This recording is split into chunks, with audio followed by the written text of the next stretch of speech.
morning and welcome to AM News on Television Nigerian. I am Eunice Johnson. First, the headlines.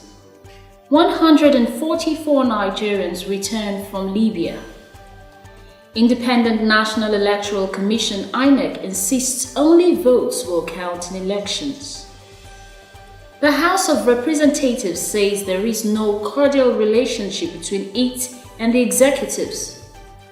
Former National Security Advisor Sambo Dasuki loses appeal at Supreme Court.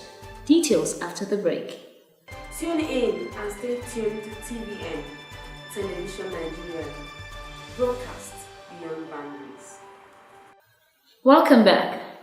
A batch of 144 Nigerians, including 4 pregnant women, have voluntarily returned from Libya with the help of the International Association for Migration and the European Union.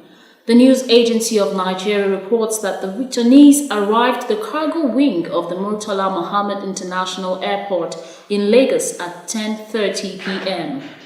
They include 54 adult females, 4 whom were pregnant and 7 female children.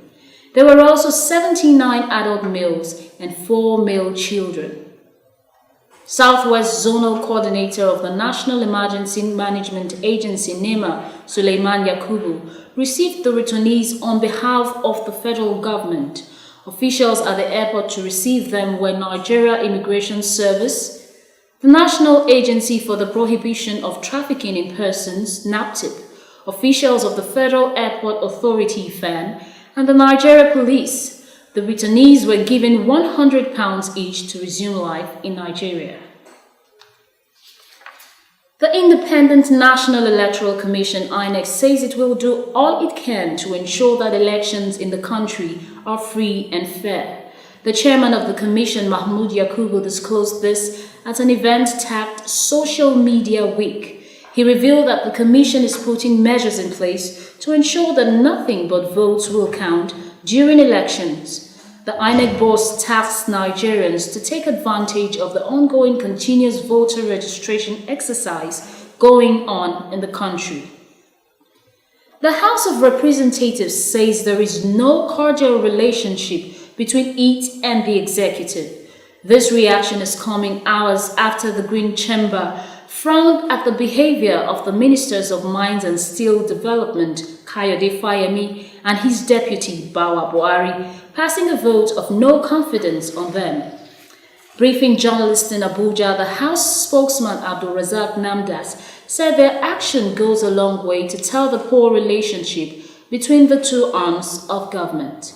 He said the non-appearance of the ministers at the sectorial debate on the state of Ajaokuta Steel is a clear indication that they have no respect for the institution. The Supreme Court has dismissed an appeal filed by former National Security Advisor, retired Colonel Sambo Dasuki, seeking the Department of State Security Services to release him from detention.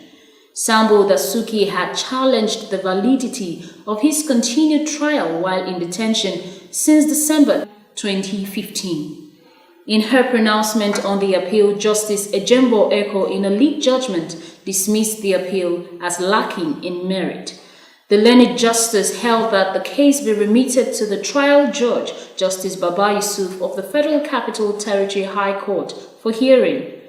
In June 15, 2015, the Court of Appeal dismissed the former NSA's plea that his trial before Justice Baba Yusuf of same court be suspended until the DSS obeyed a valid order granting him bail.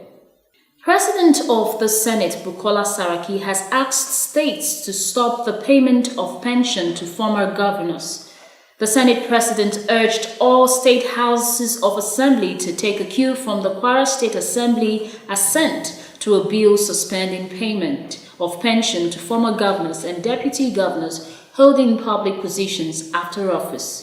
The Jama'atul Nasrul Islam (JNI), under the leadership of the Sultan of Sokoto, Alhaji Sa'ad Abubakar III, has criticized the federal government and security agencies on the handling of the abduction of 110 Dakchi schoolgirls in Yobe State.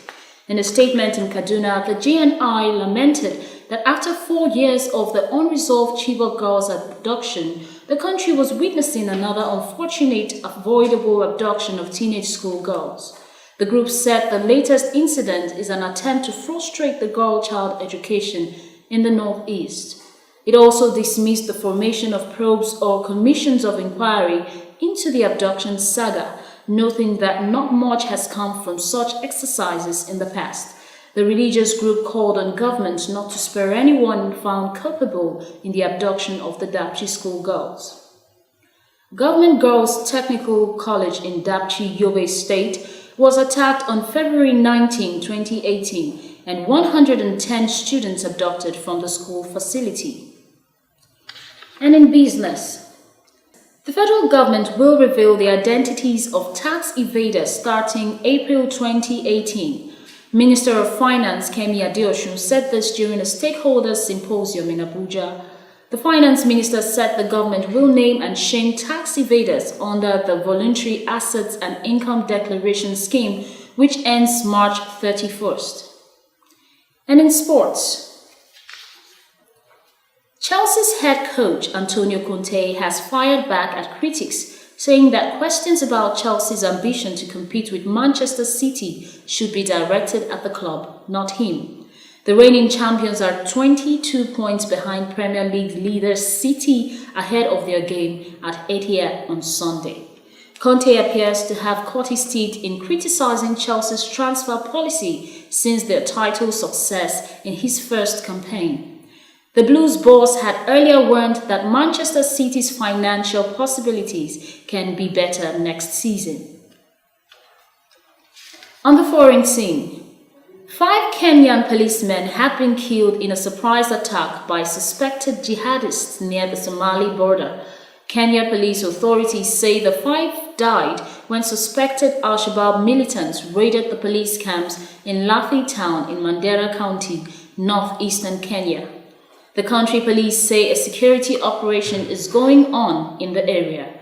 He, however, warned that the area's communication mast was destroyed by the attackers.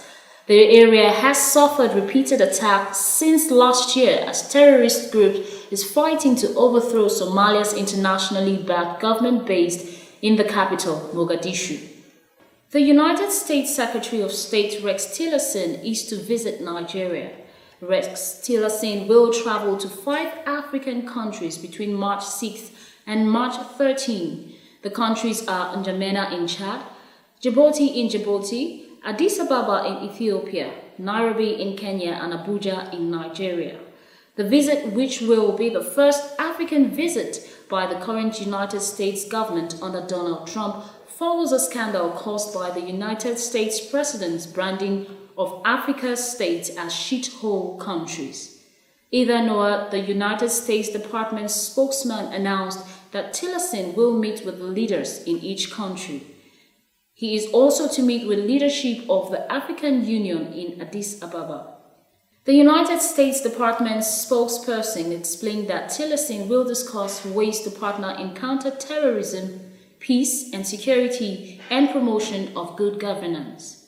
To end the news, a recap of the major stories. 140 Nigerians returned from Libya. Independent National Electoral Commission (INEC) insists only votes will count in elections. The House of Representatives says there is no cordial relationship between it and the executives. Former National Security Advisor Sambo Dasuki loses appeal at Supreme Court. Before we go, I leave you with this thought. Give everybody around you an opportunity to grow. Thanks for watching. I'm Eunice Johnson. Have a productive week ahead.